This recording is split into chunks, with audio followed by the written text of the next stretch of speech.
আমি সারোয়ার জাহান। আর আজকের এই ভিডিওতে আমি শেয়ার করব আমার যাত্রার গল্প।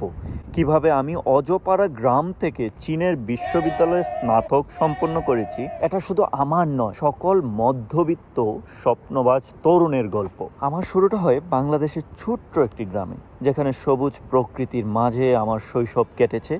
ছোটবেলায় গ্রামের প্রাথমিক বিদ্যালয়ে পড়তাম। তখন একদিন দ্বিতীয় শ্রেণীর বইয়ে বিমানের একটি গল্প পড়ে মনে মনে ভাবতাম, একদিন যদি আমিও বিমানে উঠতে পারতাম। সেই ভাবনা থেকেই স্বপ্ন দেখা শুরু। সময় গড়াতে গড়াতে যখন হাই স্কুলে উঠলাম, তখন শুনলাম বিদেশে পড়তে যাওয়া শুধু বড় লোকদের জন্য।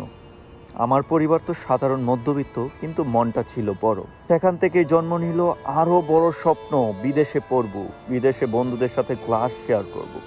আমি কেন বলছি এটা অনেক বড় স্বপ্ন ছিল আমার জন্য?